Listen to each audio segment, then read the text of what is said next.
You alright folks, and welcome back. In the last video that you would have seen, but not the last one that I recorded, because yay for uploading things in a different order and completely screwing with my internal compass for this shiz, I made mention of the flexible raid lockout system coming in Cataclysm and said the following.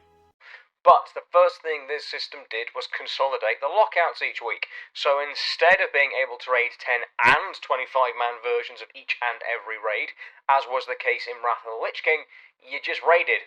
Each week you had an opportunity to kill the boss, regardless of the raid size. Now, there were some caveats to this, so I will leave a link to a blue post in the description down below, as it's quite a lot of information, honestly.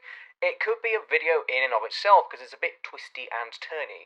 Kinda sentenced myself to that one, didn't I? So, yeah, this is that video. So, come along, boys and girls, though if my analytics are anything to go by, it's mainly chaps here. Shocker of the century, that. And let's make our way through Blizzard's original blue post, which naturally I'll leave linked below in case you fancy a read yourself, and hopefully this will leave you all with a better understanding of how raiding as a concept will work in Cataclysm Classic, assuming they don't get any fanciful ideas like, oh I don't know, changing it in a hitherto unseen fashion. So, a quick overview to start, and much as I said in the beta expectations video, 10 and 25-man raid lockouts are now consolidated into one single entity, meaning you won't be doing both 10 and 25-man full clears for each and every available raid in Cataclysm, which is something you probably will have grown accustomed to in Wrath, even if just for badge farming. There are a couple of reasons for this. In original Wrath of the Lich King, Blizzard took issue, and I will say in this instance rightly so, with the frequency of which people felt they had to raid. Just look at Trial of the Crusader, again original, not classic. All 4 versions of the instance were on separate lockouts, meaning you could run 10 normal and heroic and 25 normal and heroic each and every week. That's a lot of lockouts, and yeah, I remember it back then. Even despite my rosy-cheeked complexion, it was a bit of a bugger. This was somewhat remedied in Icecrown Citadel, where normal and heroic were condensed into a single lockout, and the only difference was the raid size, reducing the amount players had to raid each and every week. This is something they brought in for TOGC in Classic, and was definitely a welcome change in my book. And another is, unlike in Wrath, 10 and 25-man raids do not have different loot tables. In fact, they share the exact same items, with the only difference being that 25-man will of course drop more loot per kill than 10-man to accommodate the increased raid size.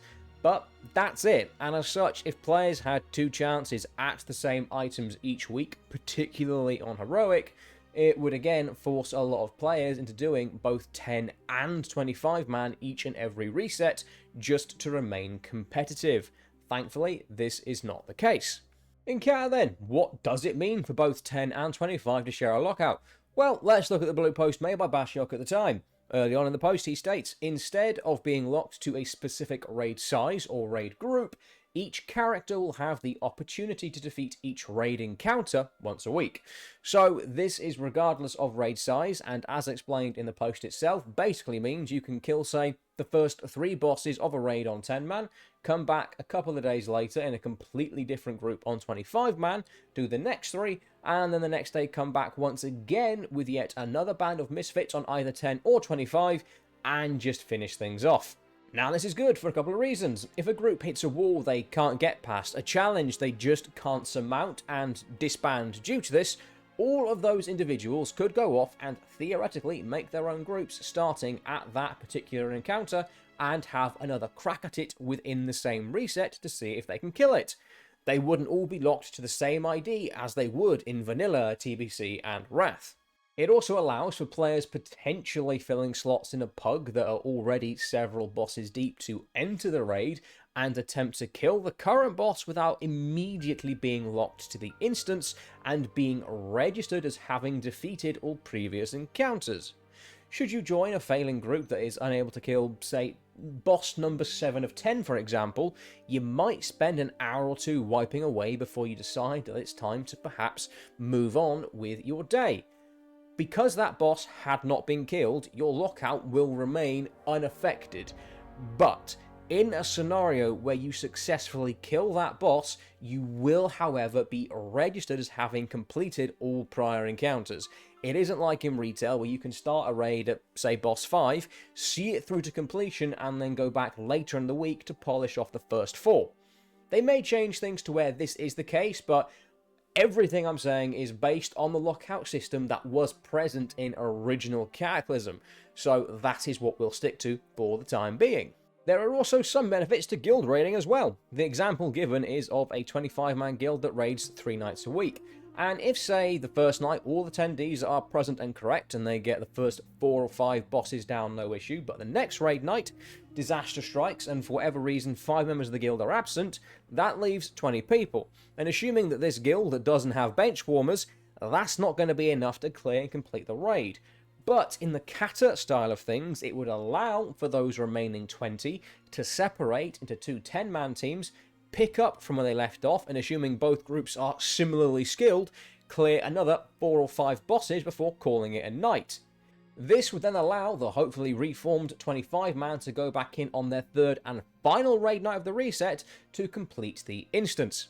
If we put aside our understanding of how raiding actually goes down in Wrath at the moment, i.e. most pugs being able to stomp through ICC to at least completion with a fair number of heroics in a matter of hours, in a situation where a guild might be having roster issues, or as mentioned in Blizzard's given example, a 5th of a 25-man's team being out of action for a night, this would allow for those who remain to actually continue working away on the raid they have shown up to do. And with loot being the same for both 10 and 25-man in Cataclysm, it wouldn't even affect the loot you are receiving if this has to happen. And let's be honest here, this is a good thing. You can't really argue that being able to split up into 2 guild 10-mans and actually completing the raid is better than perhaps getting a handful of pug players in who might walk away with highly sought after items or just not raiding at all. And I know some people have always had reservations when it comes to 10-man as a legitimate form of raiding. But in Cataclysm it really is, and in the context of these changes, it still allows a 25-man centric guild to complete the content that week if some great calamity were to befall them. But 25-man is still viewed as the proper way to raid, and I get that, it's my preference as well. I rather enjoy the hustle and bustle, and it does feel more like you're the spearhead of some invading army with larger raid sizes. 10-man always felt a bit bare bones in that regard. But if something were to happen that my guild was short the required heads to partake in the content we've set our free time aside to do, being able to drop to a couple of 10-mans would mean that our evening wouldn't be wasted, and we could still go and get some cool stuff. However, all of what I just said is only relevant for normal mode, as heroic comes with a few extra stipulations. So, back then, I imagined this was to keep heroic raiding as that impressive thing that only the more skilled and organised players and guilds could tackle. But if you successfully defeat a boss on heroic, you may only continue doing heroic with that raid group on that specific raid size. The example given in the post says, if your heroic 25-player raid defeats the first 4 bosses of Icecrown Citadel, then they may not split up into 2 10-player raids and continue to fight on heroic difficulty. You may also not join someone else's raid if they have defeated a heroic encounter.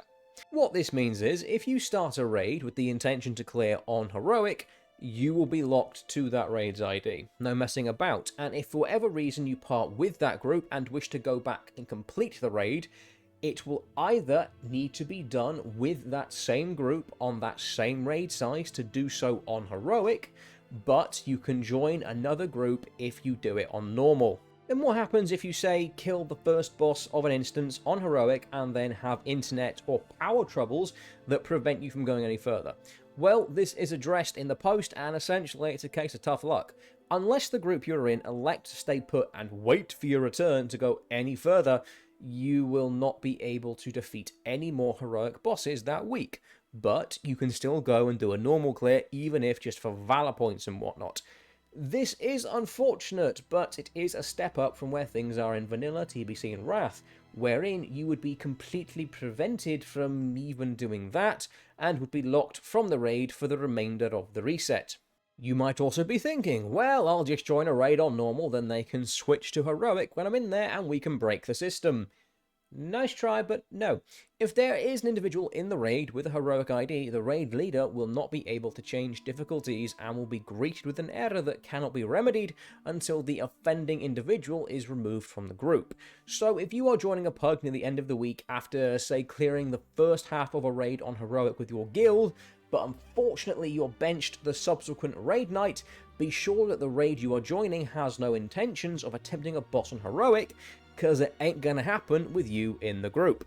There's also a handy little addition that will allow a raid leader to link the progress of the run itself when recruiting for new players, meaning that you should always have access to the information you need to make a choice when it comes to joining a raid in progress.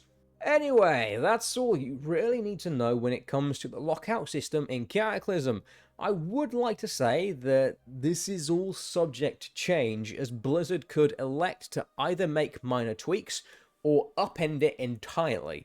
I don't see why they would. They've left the lockout systems in the previous versions of Classic pretty much intact up to this point. Should there be any grand sweeping alterations in the future, I will be sure to make a follow-up video addressing those. So, if you'd be so kind as to like, sub, show your pals and so on, that'd be grand. Have a good one, folks. Bye for now.